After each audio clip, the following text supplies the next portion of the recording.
விசை உரு பந்தினை போல்,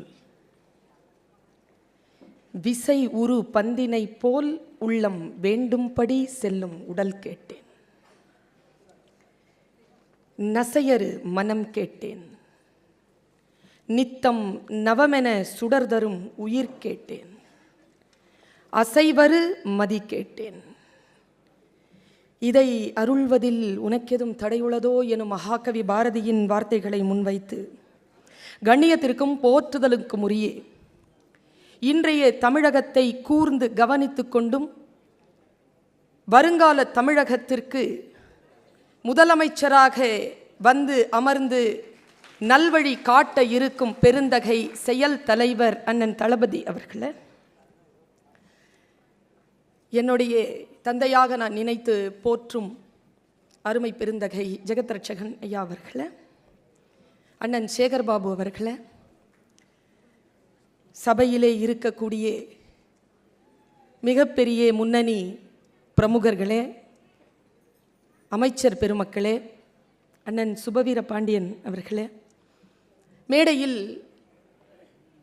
எனக்கு இந்த வாய்ப்பை பேசுவதற்கான வாய்ப்பை ஏற்படுத்தி கொடுத்திருக்கக்கூடிய இந்த விழாவின் கதாநாயகி அண்ணியார் அவர்களே, என் அம்மாவிற்கும் பிறகு நான் பேரழகியாக பார்த்து ரசித்த தமிழச்சி தங்கப்பாண்டியன் அவர்களே, என் அருமை அக்கா கனிமொழி அவர்களே, அருமை அன்னை சாரதா நம்பி ஆரூரான் அவர்களே, ராணி அம்மா அவர்களே, இந்துமதி அம்மா அவர்களே, மனுஷபுத்திரன் அவர்களே, உங்கள் அத்துணை பேரையும் இந்த நல்ல நேரத்தில் வணங்கி மகிழ்கிறேன். அண்ணன் லியோனி அவர்கள் சபையிலே உட்கார்ந்து கைகொட்டி எல்லோரையும் பார்த்து ஆர்ப்பரித்து சிரித்து கொண்டிருக்கிறார்கள். அனைவரையும் மகிழ வைக்கக்கூடிய அண்ணன் லியோனி அவர்களே, குழுமி இருக்கக்கூடிய என் தமிழ் உறவுகளே, உங்கள் அத்துணை பேரையும் இந்த நல்ல நேரத்தில் வணங்கி மகிழ்கிறேன். நிறைய பேர் இந்த நூலை பற்றி பேசி அமர்ந்திருக்கிறார்கள். நானும் இந்த நூலை வாசிப்பதற்கு முன்னால் சில பல நேரங்களில் சிநேகிதியில் நான் அதை வாசித்திருக்கிறேன். ஆனால் வாசிக்கின்ற பொழுதெல்லாம் என் கண்ணில் பட்டது தளபதி அவர்களை பற்றி அண்ணியார் அவர்கள் எழுதிய அந்த எபிசோட் தான். சரி, அண்ணனை பற்றி இவர் எழுதி கொண்டிருக்கிறார் என்பதுதான் என்னுடைய மனதிலே பதிவாக இருந்தது. இந்த நூல் முழுமையாக்கப்பட்டு என் கரத்திற்கு வந்து சேர்ந்ததற்கு பிறகுதான் இது அண்ணன் அவர்களை பற்றிய ஒரு நூல் அல்ல, அண்ணனோடு வாழ்ந்து கொண்டிருக்கும் தன்னுடைய வாழ்க்கையினுடைய சுய ஆன்ம பரிசோதனையினுடைய ஒரு வெளிப்பாடுதான் இந்த புத்தகம் என்பதனை துர்கா அண்ணி அவர்கள் எனக்கு வெளிப்படுத்தியிருக்கிறார்கள். ஒரு பெண்ணாக இருந்து மிகப்பெரிய எல்லைகளை ஆழங்களை கடந்து தன் நிலை தவறாமல் வாழ்தல் என்பது எவ்வளவு முக்கியமானது ஒரு பெண்ணுக்கு என்பதனை துர்கா அண்ணியார் தன்னுடைய வாழ்க்கையினுடைய மிக நிதர்சன சாட்சியமாக பதிவு செய்திருக்கிறார். ஒட்டுமொத்தமாக சொன்னால் இந்த பெண் துர்கா என்கின்ற தனித்த தெய்வ பெயரை கொண்டிருக்கக்கூடிய இந்த பெண் இயல்பாக மிளிருகின்ற இனிமையான சுபாவம், பெருந்தன்மை, தாய்மை உணர்வு, ஆத்ம தியாகம், மாண்பு, பொறுமை, தூய்மை, ஆடம்பரம் இன்மை, ஆன்மீக பயிற்சி, மனதின் பண்பட்ட நிலை, அன்பான இதயம், இவ்வளவுதான் துர்கா. எனக்கு ஒரு விஷயத்தை நான் யோசிக்கிறேன். கணவன் மனைவி உறவுகளை பற்றி எத்தனையோ விஷயங்களை நாம் வாசிக்கிறோம். புராண இதிகாசங்களில், இலக்கியங்களில், புத்தகங்களில், நாவல்களில், வரலாற்று பக்கங்களில் நாம் வாசித்த வண்ணம் இருக்கிறோம். ஏதோ ஒரு புத்தக வெளியீட்டு விழாவிற்கு வந்துவிட்டோம் என்பதற்காக இவர்களை வாழ்த்துவதற்காக நான் துணியவில்லை. நான் யோசித்து பார்க்கிறேன், ஒரு பெண்ணினுடைய இருப்பு என்பது ஒரு குடும்பத்திற்கு எப்படி நங்கூரமாக இருக்கிறது என்பதனை துர்கா அண்ணியார் அவர்கள் இந்த உலகத்திற்கு சொல்லி தந்திருக்கிறார். சும்மா சொல்லலை, ஒரு இந்த நூலை வந்து நீங்கள் கல்யாண வீடுகளில் பரிசடிங்கன்னு நான் ஒரு பரிந்துரை செய்கிறேன். இந்த நூலை யாரெல்லாம் வாசிக்க வேண்டும் தெரியுமா? எல்லா இளம் பெண்களும் வாசிக்க வேண்டும். வயது வரையறை இல்லாமல் எல்லா ஆண்களும் வாசிக்க வேண்டும் இந்த புத்தகத்தை. ஒரு ஆண் ஒரு பெண்ணினுடைய வாழ்க்கையில் எதையெல்லாம் நிகழ்த்திவிட முடியும் என்பதனை அந்த அண்ணன் அவர்கள் தன்னுடைய வாழ்க்கையில் எவ்வளவு முக்கியமான இடத்தில் நிற்கிறார் என்பதற்கு மிக சிறந்த சாட்சியாக அவருடைய வாழ்க்கை இருப்பதை இந்த நூல் பேசுகிறது. நான் இந்த நேரத்தில் கொஞ்சம் உருக்கமாக சொல்கிறேன் ஒரு விஷயத்தை. கவிக்கோ அப்துல் ரஹ்மான் அவர்கள் தன்னுடைய மனைவியை பற்றி ஒரு வார்த்தை சொன்னாங்க. கணவனை பற்றி மனைவி சொல்லுகின்ற விஷயம்லாம் ஒரு புறம் இருக்கட்டும், மனைவியை பற்றி கணவன் சொல்லுகின்ற வாக்குமூலம் இருக்கல, அது ரொம்ப முக்கியம். என்ன கேட்டா மறுபடியும் இவங்களே முதலமைச்சர் மனைவின்னு எழுதக்கூடாது, துர்காவும் நானும் என்று அவர் எழுத வேண்டும். அவர் எழுதுனாங்க, அவர் எழுதுகிறார். கவிக்கோ அப்துல் ரஹ்மான் உடைய மனைவியார் அவரோடு இல்லை. அந்த நேரத்தில் நாங்கள் விசாரிக்க போயிருக்கிறோம், நாங்கள் நண்பர்களோடு போய் உட்கார்ந்து இருக்கிறோம். கவிக்கோ ஐயா அவர்கள் தன் மனைவியை பற்றி சொன்ன ஒரு மிக முக்கியமான சொல் என்ன தெரியுமா? பர்வீன், உனக்கு தெரியுமா அம்மா யாருன்னு? அம்மா இப்போ இல்லை என்னோட, அவ யார் தெரியுமா சொன்னாருங்க. பாலைவனத்திற்கு என்றே படைக்கப்பட்ட ஒட்டகம் போல் எனக்கென்றே படைக்கப்பட்ட வழிவழி. இதாங்க ஒரு ஒரு ஒரு கணவனுடைய வாக்குமூலம். அப்படி இருக்க வேண்டும் வாழ்க்கை. எனக்கு இப்படி சொல்கிறேன் நான். எனக்கு ஜென்னி ரொம்ப பிடிக்குங்க. இவங்க சரண்யா சொன்னாங்களே, எனக்கு ஹவுஸ் ஒய்ஃபுங்கிற வார்த்தை நான் தமிழ் படித்தவே எனக்கு அது சரியாக தப்பான்னு தெரியல, அது ஒரு கெட்ட வார்த்தைங்க. ஹவுஸுக்கு எப்படிங்க ஒய்ஃபாக இருக்கிறது? அந்த ஆளுக்கு தானே இருக்க முடியும். ஹோம் மேக்கராக இருக்கிறது பெரிய விஷயங்க. தன் கணவனுடைய முதுகெலும்பா இருக்கிறது. அவன் முன்னத்தை ஏற்படுத்தி இந்த சமூகத்தில் நடப்பதற்காக அவன் கொம்பாக இருப்பது பெண்தான். அந்த பெண்ணாக இருப்பது என்பது எவ்வளோ நல்ல விஷயம் தெரியுமா? காரல் மார்க்ஸ் உட்கார்ந்து இருக்கிறாருங்க, ஜென்னி படுக்கையில் இருக்கிறார். ஜென்னியின் கரம் காரல் மார்க்ஸின் கைகளில் இருக்கிறது. ஏங்கல்ஸ் உள்ளே வருகிறான். அவனுக்கு தெரிந்து விட்டது ஜென்னி உயிரோடு இல்லை. கைப்பிடித்தபடி இருக்கிறான் காரல் மார்க்ஸ். பார்த்தான், வெளியேறினான். வெளியில் மகள் நின்று கொண்டிருக்கிறாள். மகனிடத்தில் ஜென்னியின் மரணத்தை ஏங்கல் சொன்னான். காரல் மார்க்ஸும் செத்து போனான். இதாங்க வாழ்க்கை. மரணம் என்பதெல்லாம் சொல்றேன்றதுனால பயந்துடாதீங்க. வாழ்க்கையினுடைய வினாடிகளினுடைய உண்மை என்பது பிறப்பிற்கும் இறப்பிற்கும் இடைப்பட்ட இடைவெளி அல்ல, மரணத்திற்கும் புகழுக்கும் இடைப்பட்ட இடைவெளி. அந்த வாழ்க்கையை ஆணும் பெண்ணும் வாழ்ந்து தெளிப்பதற்கான ரகசியங்களை சொல்லக்கூடிய நூல் நானும் அவரும் என்கின்ற இந்த நூலை வாசித்து வாசித்து ரொம்ப அழகா அன்னை சாரதா அவர்கள், சாரதா நம்பி ஆரூரன் அவர்கள், நம் தலைமுறைக்கு கிடைத்த பார்ப்பனர் அல்லாத ஒரு தமிழிசை குரல். அதை நாம் கொண்டாடி தீர்த்திருக்க வேண்டும். இன்னும் அவருக்கு கிடைக்க வேண்டிய உயரத்தை, இன்னும் அவருக்கு கிடைக்க வேண்டிய உயரத்தை நாம் இன்னும் அவருக்கு தரவில்லை என்பதுதான் என்னுடைய புரிதல். அவர் ரொம்ப அழகா அந்த பாட்டு பாடினாங்கல்ல, அது கல்யாணம் ஆன புதுசுல பாடின பாட்டு அப்படின்னு நினைச்சா பையன் கல்யாணத்துலயுமா அதை பாடுவார், பொண்ணு கல்யாணத்தையும் பாடியிருக்கிறார். அது எனக்கு ஒரு நல்ல அந்த காட்சி அவங்க சொன்னாங்க, அதை ரொம்ப காட்சிப்படுத்தி நான் பார்த்தேன். இப்போல்லாம் அதெல்லாம் இல்லைங்க, பார்க்கவே இல்லையா அண்ணனை. எப்படியாவது பார்த்துருன்னு ஜன்னல் பக்கமாக கொண்டு போய் நிறுத்தி வச்சாங்களா, அதோட நிறுத்திட்டாங்க அம்மா. அப்புறமா என்ன நடந்ததுன்னா ஜன்னலோட பார்த்துட்டாங்க அவங்க, பார்த்துட்டாங்க. அவர் ஃப்ரெண்ட்ஸோட சிரித்து பேசிகிட்டு இருக்கிறாரு. அவர் அந்த அம்மா எழுதுறாங்க, என்ன எழுத்துங்க அது, கபடம் இல்லாத எழுத்து, சூது இல்லாத வஞ்சகம் இல்லாத எழுத்து. அப்படி எழுதக்கூடியவர்கள் குறைவு. ரொம்ப அழகாக எழுதியிருக்காங்க. அவர் சொல்றார், அந்த சிரிப்பு எனக்கு பிடித்து போனது, இவர்தான் என் வாழ்க்கை துணை என்று நான் அறிந்த அந்த ஒரு வினாடியில் நான் அவர் பக்கத்தில் போய் நின்று கொண்டேன். அந்த முகம் பார்த்த அந்த ஒற்றை வினாடியை பதிவு செய்திருக்கிறார். எனக்கு என்ன ஆச்சரியம்னா, 43 வருஷம் அம்மா கல்யாணமாய் ஒவ்வொரு நாள் விஷயத்தை ஞாபகம் வச்சு எழுதுறாங்கன்னா அந்த அம்மாவுக்கு இந்த குடும்பத்தை தவிர்த்து வேறு எந்த ஞாபகமும் இல்லைன்னு நினைக்கிறேன். சாதாரணமாக எல்லாராலையும் எழுதிட முடியாதுங்க, எல்லாருக்கும் பல நினைவுகள். அந்த வாழ்க்கையினுடைய அடிப்படையில் பிடித்து நிறுத்தி கொண்டு தன்னுடைய வாழ்க்கையை முழுமையாக அப்படி செலுத்துறது இருக்குல்ல. எனக்கு தெரிஞ்ச கணவன் மனைவியினுடைய வாழ்க்கையெல்லாம் நம்ம ரொம்ப ஜோக்காக தானே பேசுகிறோம். கணவன் மனைவியுடைய வாழ்க்கை யார் உன்னதமாக பேசுகிறோம் சொல்லுங்கள்? எனக்கு தெரிஞ்சு உன்னதமான ஒரு கதைன்னு நினச்சி நான் படித்தேங்க. அது உன்னதமா இல்லையான்னு நீங்கள் சொல்லுங்கள். ஒரு கணவன் மனைவி 2 பேருக்கும் 50 வருஷ தாம்பத்தியம்.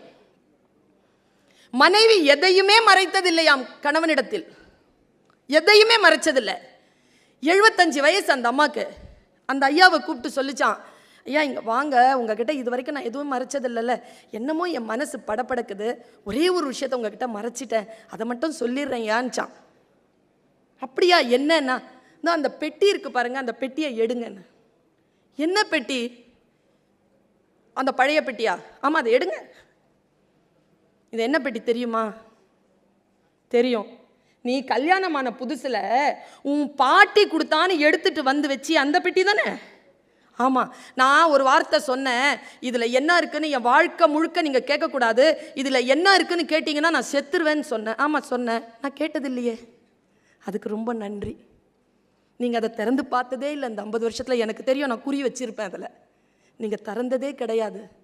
அது இன்னைக்கு அந்த உண்மையை சொல்லிடுறேன். ஐயா சொல்லு, அதை தரங்களேன். திறந்தா குட்டியா 2 பொம்மை இருக்குதுங்க, 2 பொம்மை. அந்த ஆள் கேட்டாராம், என்னம்மா இது பொம்மை? இல்லை, என் அம்மாம்மா கல்யாணமான அன்னைக்கு சாயந்தரம் உங்கள் வீட்டுக்கு வந்தேன்னா அந்த டைமில் இந்த பெட்டியை கொடுத்து சொல்லிச்சு, வாழ்க்கையின் வெற்றியின் ரகசியம். அம்மாம்மா சொல்லிச்சு, உன் புருஷனோட இனிமேல் எந்த வாக்குவாதத்திலும் ஈடுபடாது. No argument. ஆர்குமெண்ட் பண்ணலன்னா கோவம் வருமே. கோவம் வந்தா நான் உனக்கு ஒரு பொம்மை செய்ய கற்றுக் கொடுக்குறேன், அது செஞ்சிரு, வேகமாக கோபம் தணிஞ்சிரும். நான் அப்படி செஞ்ச பொம்மை தாங்க அது. அப்படியாடா? 50 வருஷ வாழ்க்கையில் 2 பொம்மையா? இதே மாதிரி அவன் அந்த ஆளும் கைத்தட்டி சிரித்தான். பக்கத்தில் ஒரு பேக்கெட் இருக்குது, அதை எடுங்க.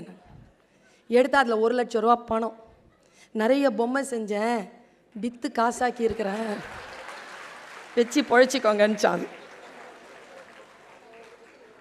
நிறைய பேருக்கு வண்டி எப்படி ஓடிட்டு இருக்குன்னா, ஒருத்தங்க அமைதியாக இருக்கிறதுனால தான் ஓடிக்கிட்டு இருக்கு. ஒருத்தங்க அமைதியாக இருக்கணும். நீங்கள் நினச்சி பாருங்களேன், தன்னை தான் பார்க்க வராருன்னு சொல்லிட்டு சந்தோஷமாக ட்ரெயினில் உட்காந்துருக்கிற ஒரு பொண்ணுக்கிட்ட, ஐயா உன்னெல்லாம் பார்க்க வரல, நான் பாட்டுக்கு வேற வழி இல்லாமல் வந்தேன்னு சொல்கிற புருஷனை ஒரு பொண்ணு என்னென்ன செய்வா? அப்போ செய்ய மாட்டா, 60 வருஷம் கழிச்சு செய்வா. ஆனால் அதையும் சிரித்த முகத்தோடு, பெரிய பொட்டு வச்சுக்கிறதெல்லாம் ரொம்ப கஷ்டங்க சின்ன பிள்ளைகளுக்கு, தன் கணவனுக்கு பிடிக்கும் என்பதற்காக செய்தாள் பாருங்க. தன்னுடைய ஆடை, தன்னுடைய உடை, தன்னுடைய விருப்பம், தன்னுடைய சோறு, தன்னுடைய எல்லாவற்றையும் ஒரு தாய், ஒரு மனைவியினுடைய உச்சபட்சமான ஆசை என்ன தெரியுமா? நான் அது சொல்றேன், எங்க அம்மா வச்சு நான் சொல்றேன், அது சரியான்னு சொல்லுங்க. நீங்களே எனக்கு அம்மா தான், சொல்லுங்க சரியான்னு சொல்லுங்க. ஒரு தாயினுடைய, ஒரு மனைவியினுடைய உச்சபட்சமான வேட்கை எது என்றால் காசு பணம்லாம் இல்லைங்க. உச்சபட்சமான வேட்கை என்ன தெரியுமா? ஆரோக்கியத்துடனும் ஆயுளோடும் இருக்கணும். அவ்வளவு. தன் பிள்ளையும் புருஷனும் உற்றார் உறவினர்களும் ஆரோக்கியத்துடனும் ஆயுளோடும் இருக்க வேண்டும் என்று ஒவ்வொரு வினாடியாக பிரார்த்தித்துக் கொண்டிருக்கக்கூடிய பெண் துர்கா. ஒவ்வொரு வினாடி. ஆனா ரொம்ப ஆச்சரியங்க எனக்கு, இங்க நிறைய பெண்கள் இருக்கிறோம். நம்முடைய குறைகளை நாம் வெளியில் சொல்லுவோமா? மேக்கப்பே எதுக்கு போடுறது? தெரியப்படாதுன்னு தானே.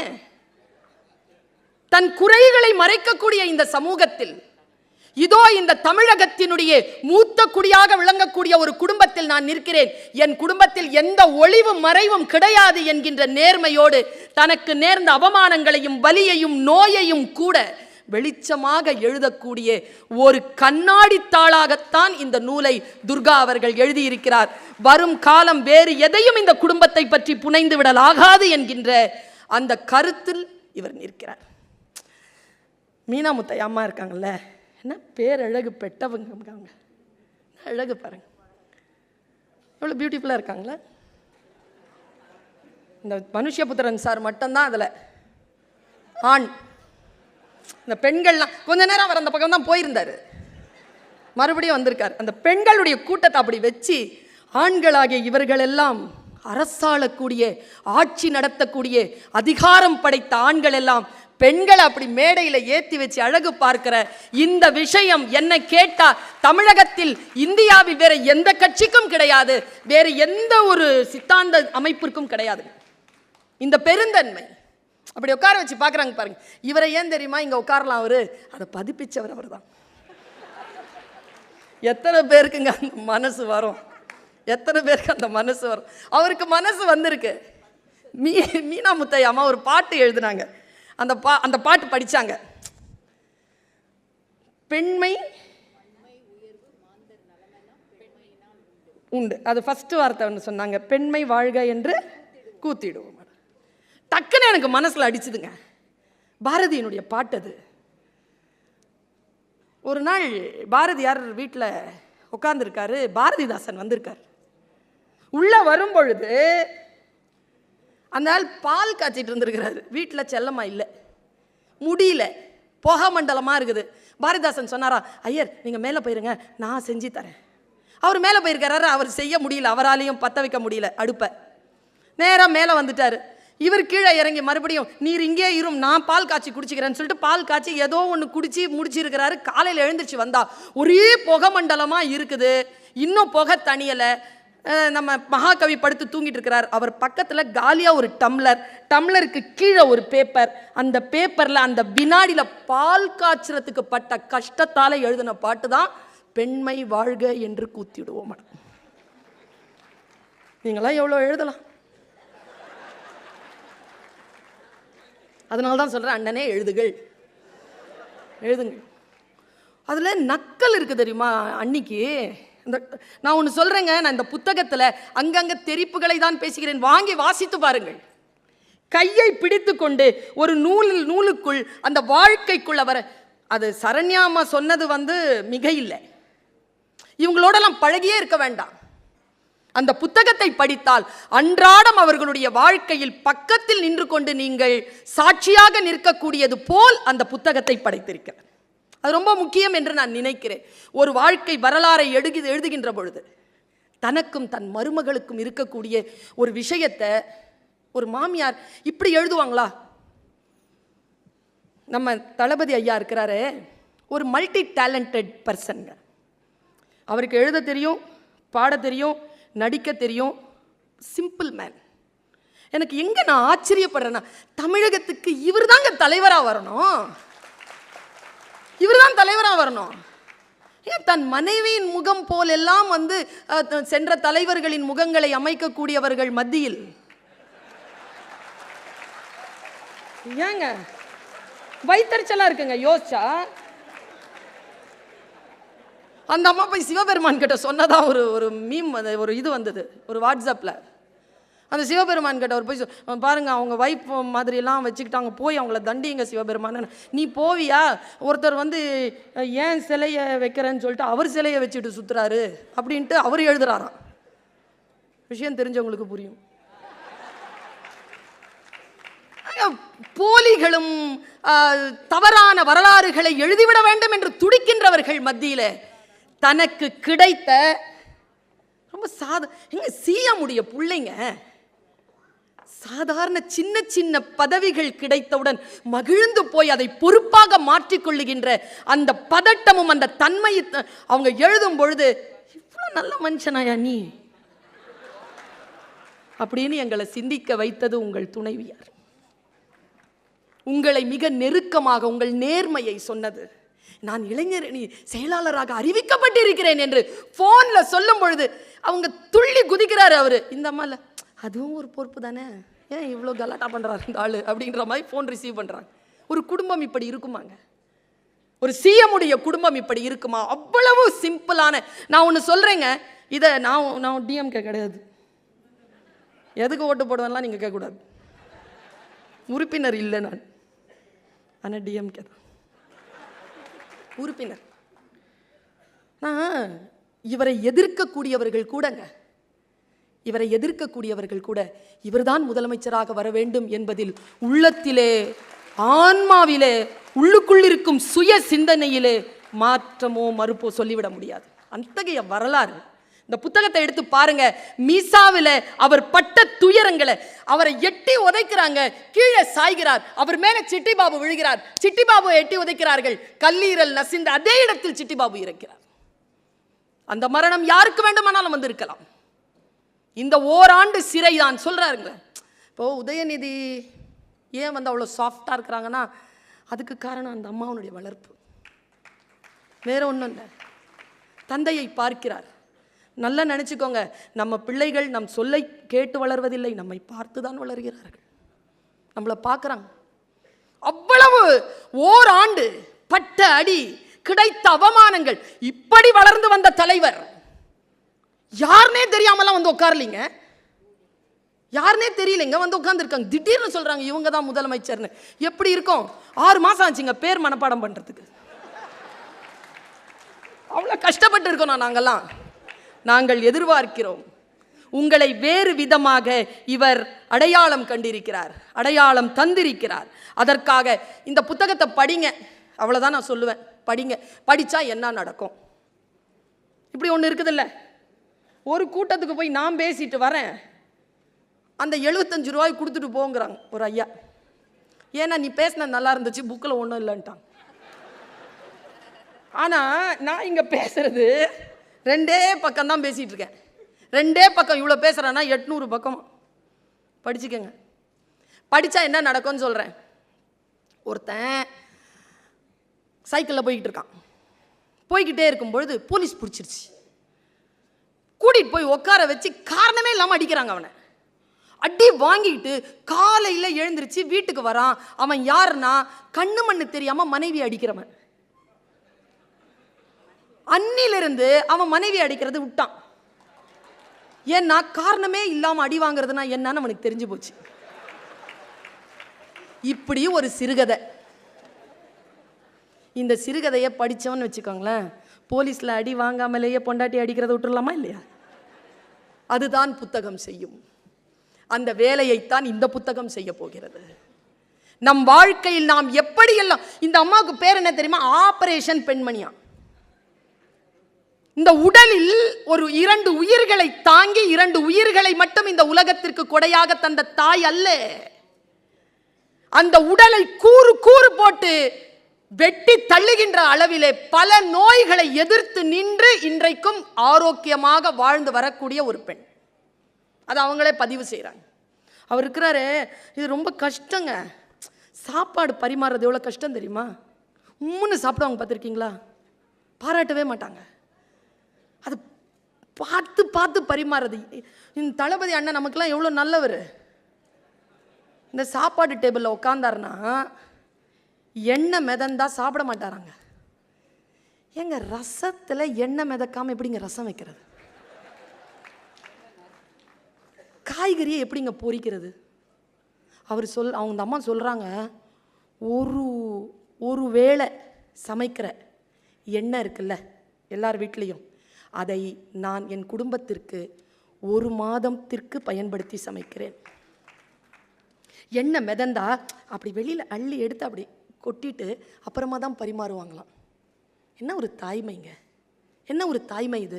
அப்படி எழுதிட்டு சொல்கிறாரு, இவ்வளோ பார்த்து பார்த்து செஞ்சோம், இவருக்கு எப்படி கொலஸ்ட்ரால் வந்ததுன்னு தெரில அப்படிங்கிறாங்க. கீழே எழுதுறாங்க, அதையும் எழுதுறாங்க.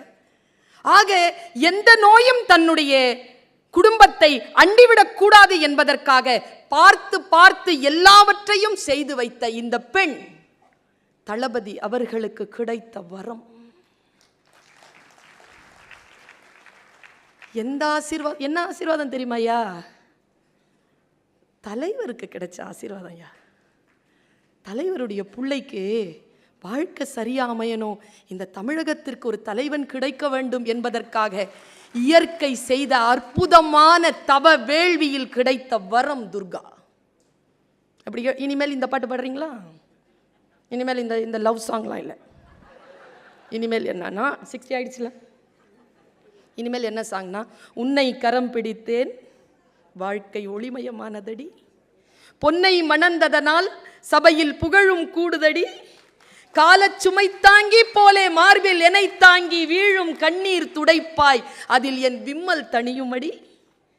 ஆலம் விழுதுகள் போல் உறவு 1000 இருந்தும் என்ன, வேறென நீ இருந்தாய் அதில் விழுந்து விடாது இருந்தேன் என்று பாடுங்கள்.